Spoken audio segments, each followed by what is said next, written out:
આજે મોહરમનો 10મો દિવસ છે ને વઢવાણમાં જે ઝુલ્ફીકાર અને ચાક નિશાન કાઢવામાં આવે છે જે મકવાણા હિન્દુ રાજપૂત પરિવારને ત્યાંથી નીકળે છે જે 5 પેઢીથી એટલે આશરે 165 થી 70 વર્ષ થઈ ગયા આ વાતને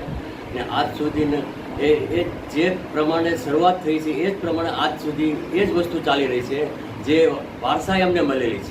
છે જે હથિયાર છે જે વસ્તુ અમને વારસે મળેલી છે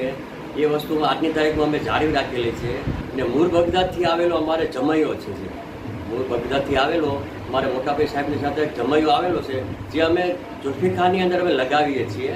જે જમૈયો છે અમારી પાસે અમે રાખેલો છે જે એ બગદાદથી આવેલો જ છે અમારી પાસે ને આજે 165-70 વર્ષ પછી પણ અમારા ચોકની અખંડિતતા અને એકતા આજે તમે મોહરમમાં જોવા આવો અથવા તમે નવરાત્રિમાં જોવા આવો તો તમને વઢવાણની એકતા વિશે તમને આપને દરેક લોકોને ખ્યાલ આવશે કે વઢવાણમાં એકતાનું જે આજે વાતું થાય છે એ 150 વર્ષ પહેલાંથી આમ નામ ચાલી આવ્યું છે અમારી એકતા એટલે આજે અમારે કોઈ એકતાનું અમારે સર્ટિફિકેટ કોઈને પાસેથી લેવાની અમારી જરૂર નથી રહેતી કારણ કે અમે બધા સાથે મળીને અમારા નવરાત્રિ અને મોહરમ આજે અમે હિન્દુ પરિવાર મોહરમમાં જેટલો હિસ્સો લઈએ છીએ એટલો જ તે મુસ્લિમ પરિવાર અમારી સાથે ગરબા ગાવામાં અને ગૌરવવામાં પણ ને વગાડવામાં સાજિંદા પણ અમારા મુસલમાનો જ છે એટલે અમારે વઢવાણમાં એકતા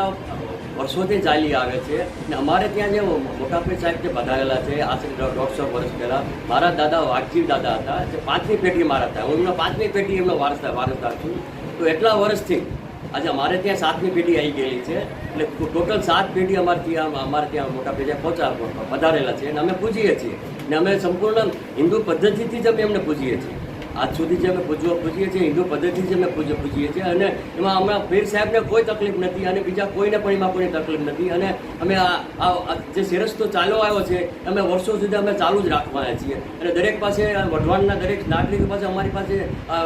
સાથ સહકાર અમને સારો એવો મળે છે